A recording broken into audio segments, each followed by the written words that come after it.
இன்னைக்கு என்ன செய்ய போறேன்னா நான் கருவாடு கொழும்பு செய்ய போறேன். முருங்காய் போட்டு கருவாடு கொழும்பு. எண்ணெய் எடுத்து போட்டுடலாம். ஒரு 2 ஸ்பூன் எண்ணெய் போடுங்க. அது நல்லா சூடாகணும். எண்ணெய் சூடானதுக்கு அப்புறம் நான் 2 வெங்காயம் வெட்டி சின்ன சின்னதா வெட்டி வச்சிருக்கேன். 2 வெங்காயத்தை போட்டுருங்க. நல்லா பொன்னிறமா நல்லா வதக்கணும்.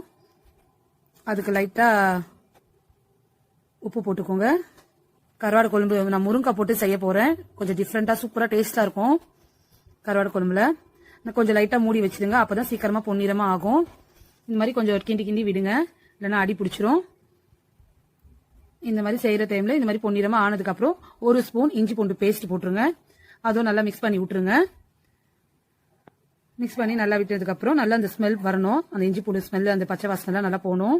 அதுக்கப்புறம் 2 தக்காளி நான் வெட்டி சின்ன சின்னதா பீஸ் வச்சிருக்கேன். அதுவும் போட்டுருங்க. ஒரு பச்சை மிளகா, பாதி பச்சை மிளகா போடுங்க.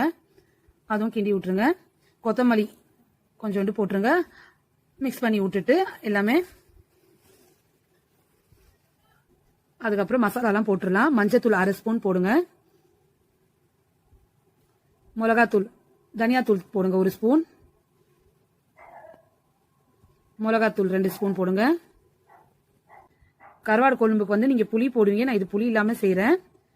வீட்டு மிளகாத்தூள் இருந்தா 1 ஸ்பூன் போட்டுக்கோங்க. அதுவும் போட்டு கொஞ்சம் கட்டியா வரதுக்காக வீட்டு மிளகாத்தூள் போட்டா எல்லாம் போட்டு நல்லா மிக்ஸ் பண்ணி விட்டுருங்க. சிம்ல வச்சு மூடி வச்சிருங்க. அப்பதான் சீக்கிரமா வெந்துடும். அவ்வளவுதான் ஃப்ரெண்ட்ஸ். கொஞ்சம் வெயிட் பண்ணி பார்க்கலாம். அது ஓபன் பண்ணி பாருங்க. இப்போ இந்த பாருங்க, இந்த மாதிரி எண்ணெய் வந்து மேல வந்து விடணும். அந்த டைம்ல 1 கிளாஸ் தண்ணி ஊத்துங்க. நல்லா கலந்து விடுங்க. நான் முருங்காய் மட்டும் தான் போட்டிருக்கேன். கருவாடு கொழும்பு முருங்காய் நல்லா இருக்கும். அது அப்படியே மூடி வச்சிருங்க. முருங்காய் நல்லா வெந்து வரணும். பாருங்க நல்லா வெந்துருச்சு. இந்த மாதிரி வெந்து வேகும் போது நம்ம வந்து கருவாடு நல்லா கழுவி வாஷ் பண்ணி வச்சிடணும். கலந்து கலந்து விடுங்க. அது அப்படியே விட்டுறாதீங்க, தீ பிடிச்சிடும். கீழே அடி பிடிச்சுன்னா ஒரு மாதிரியா இருக்கும். இப்போ நம்ம கருவாடு கழுவி வச்சிருக்கோம் இல்லையா, அதை போட்டுடலாம். பாருங்க இந்த மாதிரி தனித்தனியா போட்டுருங்க. இந்த மாதிரி ட்ரையா தண்ணி இவ்வளவு தான் இருக்கணும். நிறைய இருந்தாலும் நல்லா இருக்காது. நிறைய உங்களுக்கு குழம்பு மாதிரி வேணும்னா தேங்காய் கொஞ்சம் ஆட் பண்ணுங்க. நான் தேங்காய் ஆட் பண்ணல. உங்களுக்கு தேங்காய் வேணும்னா தேங்காய் கூட ஆட் பண்ணி குழம்பு மாதிரி வச்சுக்கலாம். நான் சும்மா அந்த தொக்கு மாதிரி வச்சிருக்கேன். அவ்வளவுதான். லைட்டா ஏன்னா இப்ப நம்ம கருவாடு போடும்போது கிண்டெல்லாம் கூடாது. என்ன கருவாடெல்லாம் இதாயிடும், உடஞ்சிரும்.